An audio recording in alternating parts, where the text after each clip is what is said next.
Камера видеонаблюдения с AliExpress. Магазин Unbiax прислал для видеообзора. Смотрите, новая коробка. Камера, кстати, сразу определим. Да, приложение ICC XMI. Вот такой вот вариант камеры. Смотрите, что сразу, какую ассоциации вызывает и с чем, напишите. Вот эта аббревиатура, на что похоже и зачем, по-вашему, это сделано. Модель K8Q, 8 мегапикселей P, двойная камера и европейская вилка на блоке питания. Это было заклеено белой бумажкой. Я оторвал специально посмотреть, что здесь. Спецификация, видать, по другой камере.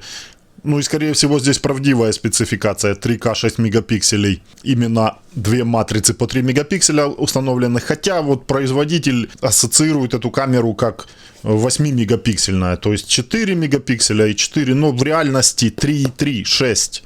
Если заказываешь 4-мегапиксельный вариант, то у тебя будет 2 мегапикселя и 2. Фабрика Shenzhen Besder Technology. Besder производит эти камеры. Есть у них фабрика. Ну, занимаются сборкой. Такая вот коробка. В общем-то, 32 гигабайта укомплектована картой памяти. Здесь реклама на их соцсети. Карта памяти на 32. Если хочешь, заказываешь. Цена комплекта будет дороже на цену карты памяти. Не хочешь карту памяти, не заказываешь, можешь свою использовать. Камера может работать без карты памяти. Если тебе нужно просто отслеживание удаленное со смартфона, не сохраняя информацию. Или же, если с видеорегистратором, то будет на видеорегистратор писать. Или же на облако. То есть универсальный вариант IP-камера. Приложение ICC. Все по стандарту. Уже по минимуму информации, потому что все работает в автомате. Муфта на RJ45, и камера может работать также по кабелю. Крепежный элемент в комплекте. Блок питания стандартный. Стеновой вариант. 12-вольтовая камера. Имеет питание 12 вольт, 2-амперной заявлено. Ты можешь камеру в случае чего запитывать автомобильным аккумулятором 12-вольтовым. Вот многие интересуются. Да, можешь подключать 12 вольт. Можешь в автомобиле, в автобусе ее поставить. 12 вольт главное питание сюда подвести. И камера будет работать. Кронштейн. Вот такой. Где-то недавно, да? Недавно на обзоре встречали мы такой барашек винтовой. Сама камера, ну, не легкая такая она, не супер легкая. Прикольный вариант. Что-то новое. Скорее всего, что-то новое именно в изготовлении корпуса. А начинка, мне кажется, что это будет та же самая камера 2 в 1 со слежением за человеком. Вот они просто что учли вот этот момент с регулировкой по вертикали вот этой вот камеры. Плавная регулировка с хорошей фиксацией. Вот так вот складывается. Ну, вот этот момент, когда камера смотрит чисто вверх, может сегодня и актуален. Может, кому нужно что отслеживать, будет вверху вертикально. Ну и вот так вот 45 градусов вроде бы заявлено. Может она смотреть вниз. В моем случае версия 8-мегапиксельная, но опять же я вам сказал, что 6 мегапикселей получаем. Двойную картинку с этой камеры с разрешением 6 мегапикселей. Скорее всего, как у кольцевой лампы блогерской, будет идти освещение белых светодиодов. Здесь их практически не видно вообще под белым таким фильтром, рассеивателем. Но здесь, наверное, тоже так же. И инфракрасные, и белые светодиоды. Wi-Fi антенны и штативная резьба для крепления кронштейна. Кронштейн также двухсторонний. Мощный кронштейн. Смотрите, толщина какая его. А, здесь что-то еще внутри. Что за задумка, не могу сказать. Канал идет, ну, под кабель, наверное. Ну, а как ты разъемы эти не пропустишь? Скорее всего, кронштейн предназначен и для другого варианта камеры. Здесь кабель выходит вот отсюда. Кстати, удобно то, что ты можешь кронштейн оставлять на месте крепления или же заранее его прикрепить, чтобы не мучаться вместе с камерой. И потом одним легким движением его ты прикручиваешь к камере или же откручиваешь. И есть возможность поворачивать. Поворачивать по кругу, если нужно, антенну убираешь, разворачиваешь эту камеру куда тебе нужно. То есть это тот вариант камеры 2 в 1 с регулировкой этой камеры в двух плоскостях. Хотелось бы, может, чтобы угол этой камеры был немного ниже, возможно и не нужно. Объективы по-видимому установлены 3,6 мм в двух камерах. Да, одинаковые установлены. Фокусное расстояние с верхней и нижней камеры будет одинаково. Посмотрим дальше. Здесь силиконовая толстая такая, ого, блямба. Заглушка такая. И здесь слот для карты памяти и кнопка сброса к заводским установкам имеется. Все доступно. Не нужно никакие скрепки и булавки. Карту памяти устанавливаем. А нифига, вот тут ошибочка у них вышла, да? А ну-ка еще раз. Ну да, тут контактами вверх. Вон, там видно металлическая пластина, и плата идет именно вверху, и контакты. Ну, по-другому, по крайней мере, ты не сможешь поставить ее, поэтому без фанатизма пробуешь так или так. Здесь все герметично, закрыто. Такой вот вариант камеры, не маленького и не большого она размера. Средний размер идет этой камеры. Думаю, что подключение посредством Bluetooth также будет происходить. Быстрое, легкое подключение. Подключать буду по Wi-Fi. Потом просто установлю, подключу к ней кабель. И камера будет работать у меня по кабелю. Все по стандарту. Давайте посмотрим. Загрузка стандартная. Голосовые сопровождения будут. Динамик, микрофон. Все в этой камере есть. Да, после этих слов уже можно понять. Третья фраза, последняя. Согласно инструкции, подключите камеру. Камера идет уже с новой прошивкой, где есть поддержка добавления камеры посредством Bluetooth. Открыл приложение ICC. Мой список устройств. Зарегистрируйтесь, кто первый раз подключает камеру, пройдите регистрацию. Несколько секунд жду, если что, можно обновить список устройств протягиванием вниз. Должно появиться предупреждение, что приложение нашло. Нажал плюс, добавление. И сразу же выскочило уведомление, что в очереди одна камера, вот она готова. Жмем ОК. Ваш роутер, к которому хотите подключить камеру, и вводим пароль доступа к Wi-Fi этого роутера. Пароль ввели, жмем ОК. 5 ГГц Wi-Fi камера не поддерживает. Поэтому здесь учтите 2,4 ГГц только. И дальше следим просто за подключением. Камера подтягивается в приложении автоматом. Несколько секунд еще. И теперь присваиваешь имя камере или выбираешь из готовых. Гараж уже существует. Немножко подизменим. Здесь мы ставим сразу, когда при условии, что карта памяти установлена, тебя приложение спрашивает, какую запись вести. Непрерывную или тревожную запись. Только по тревоге далее. Выбирай, какую хочешь. Получать уведомления на смартфон или нет. И вот многие не знают, но современная IP-камера это не только камера видеонаблюдения, это еще и сигнализация вместе установки камеры. Она тебе будет присылать уведомления на смартфон, если ты поставишь галочку из любой точки мира, где бы ты ни находился. Поставишь по человеку, камера тебе будет присылать уведомления по человеку, когда увидит в зоне ответственности человека. То есть это не только видеонаблюдение, а плюс еще сигнализация. И из любой точки мира это все делается через интернет, при условии, что у тебя камера подключена к роутеру, а роутер вещает в интернет, есть интернет. И также смартфон подключен к интернету. Заходишь и все получаешь. Спрашивает сразу навести посмотреть именно калибровка двух камер. Разберусь позже. 2 камеры, все по стандарту. Звук 1, 2, 3, 4, 5. Можно слышать также можно в записи все. Варианты просмотра 2 камер. Смотрим сразу угол и видим, что угол одинаков. Полностью угол одинаков. Верхняя камера это левая картинка. Нижняя камера это правая картинка. Ну и вот такая вот плавная регулировка. Ты можешь уже на месте установки эту камеру отрегулировать. Так все, в общем-то, облако. Все по стандарту. Варианты просмотров. Управление камерой нижней. Вверх-вниз. Все так же. Слежение включаешь. Нижняя камера может следить за человеком. Вынесу на улицу, посмотрим, как именно эта камера будет работать. Но думаю, ничего нового. Сигнал Wi-Fi. Значок сигнала качества. Давайте просто вот сейчас беру и подключаю кабель. Кабель от роутера подключаю в разъем RJ45. Камера сказала, что изменила она подключение, то есть изменено подключение. Подвисла она в приложении.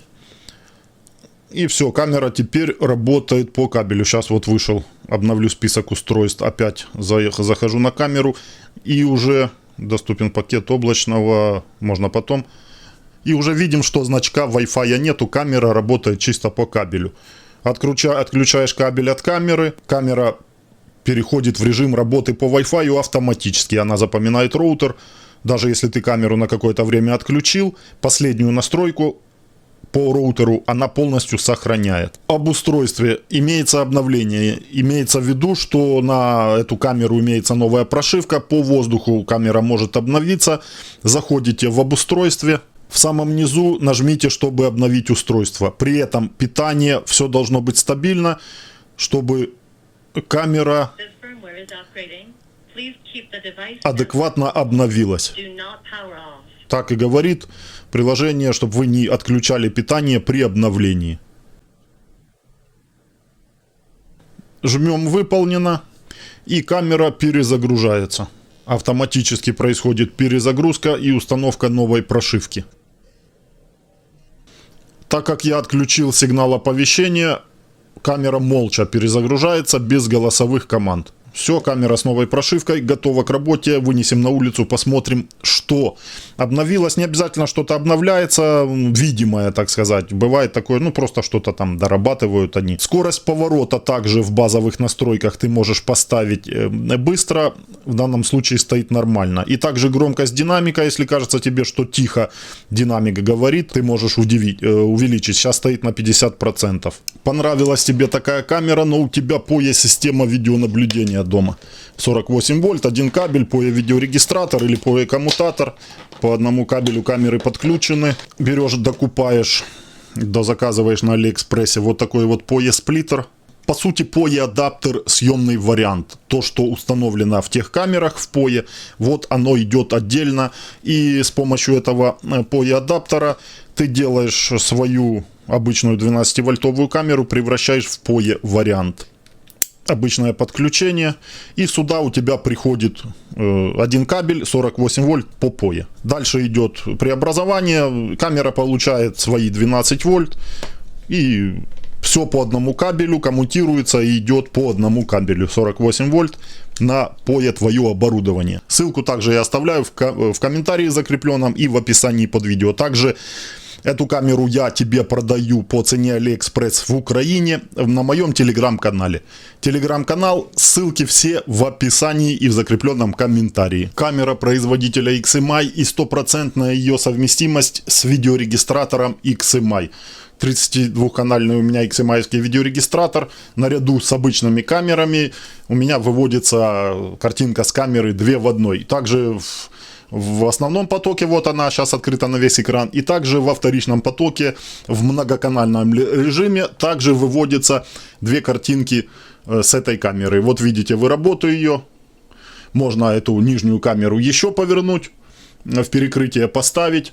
По верхней камере, по регулировке, наверное, многим будет интересно.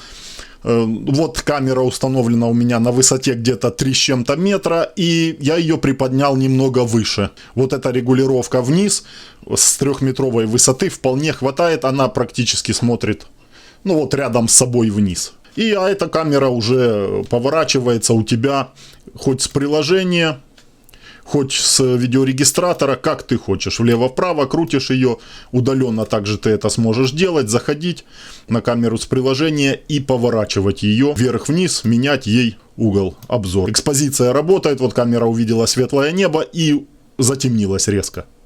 То есть с этим сейчас проблем нету. Картинки с камеры хорошие на свою стоимость. Зума в нижней камере нету. Определение силуэта человека работает на большом расстоянии. И камера подает команду на видеорегистратор. Включилась запись на жесткий диск на этот канал по человеку. И также на карту памяти уже ведется запись по человеку. Какой-то короткий ролик. Далее камера ни на что больше не реагирует, только на человека, потому что поставил ее на человека. С видеорегистратора также ты можешь регулировать яркость, контрастность. Все это я вам показываю, короткие ролики, шортс, вырезки делаю по настройкам, камер и видеорегистраторов. Характеристики камеры с видеорегистратора можно посмотреть в разделе «Компрессия». На камеру заходим. Формат сжатия H265, разрешение 6 мегапикселей, как я вам и говорил, число кадров 12. Есть возможность поставить больше, но больше 12 эти камеры не вытягивают. Поэтому вы должны иметь в виду вот такие характеристики. Это 8-мегапиксельный вариант камеры, в реальности 6 мегапикселей, 12 кадров в секунду. Качество записи можете ставить какое хотите. Уже здесь звук в 2 потоках. Второй поток также можно по возможности отрегулировать. Картинка с приложения дублируется на приложении, как в домашней сети. Заходишь ты, уведомления, вот смотрите, по человеку, и человека, ну просто вот нравится, что камеры вот эти бюджетные, 2 в 1, казалось бы, да, аналитика и дальность сработки по обнаружению человека должна быть никакая, а наоборот, они на очень большом расстоянии определяют человека и присылают тебе уведомления на смартфон. Но в данном случае у нас этим занимается только нижняя камера. Верхняя камера будет реагировать на человека, когда ты только включишь слежение. Она будет звать нижнюю, нижняя будет поворачивать. И это так, в таком алгоритме на данный момент работают XMI-евские камеры 2 в 1. В каком бы они ни были корпусе. Вы видите, что просто дорабатываются корпусы, а основной функционал, начинка, качество видео, все примерно одинаково. Едет автомобиль, камера не реагирует, не тревожит нас ничем, ждет людей. Что стоит сделать? Это зайти в настройки камеры, привязка камеры и включить калибровку камеры. Показывал я вам уже и в коротких видео, здесь заострять внимание на этом не буду, сейчас откалибрую ее. Это делается для адекватного слежения. Если ты будешь включать функцию слежения, то желательно, нужно сделать обязательно вот эту вот функцию, то есть калибровку камеры, процесс пройти. Он не тяжелый. И также есть возможность в приложении по клику на верхнюю камеру перенаправлять нижнюю. На смартфоне кликнул, например, на кусты, нижняя камера сразу же туда повернулась. Это также вот влияет правильность от привязки. Совместил 2 картинки, подтверждаю. Включилась привязка. Вставляю нижнюю камеру хоть с приложения, хоть с видеорегистратора. Можно вот таким вот образом. Можно открыть PTZ настройки и повернуть камеру. Скорость меняется, как я вам говорил, поворотного устройства. Выставляю куда хочу, чтобы камера после слежения вернулась. Именно вот в это место камера после слежения будет возвращаться нижняя. Можно включать слежение с видеорегистратора, можно отслеживание движений. Задаем время демона, время возврата камеры после слежения в эту точку назад. Вставим точку демона, сохранено, подтверждаем. И дальше включаем отслеживание. Удобный просмотр вот такой на смартфоне. В таком вот положении 2 камеры ты видишь отдельно. Кликнув по верхней, например, сюда, вот так вот, мы активируем нижнюю камеру, которая поворачивается в точку клика. И вот она берет в центр приблизительно этот предмет. И вот центровка зависит от калибровки. Как ты правильно сделал калибровку, настолько и эта камера будет брать кликнувший тобой объект на верхней камере. Также здесь можно все делать. Включать звук. Звук с улицы. Микрофон хороший установлен. Передать фразу ты можешь в динамик. Также управлять. Одна камера статическая, другая вот у нас управляемая. Также ты можешь 2 раза, кликнув по картинке, просматривать по одной камере. Здесь есть возможность вот так вот зумировать картинку. Это цифровое приближение с потерей качества. Здесь оптического и гибридного зума нету. Беспроблемная работа камеры днем, слежение, алгоритмы, все так же классно, плавно. Камера нижняя следит в 2 плоскостях, верхняя увидела человека, зовет нижнюю, нижняя повернулась, взяла и следит за ним.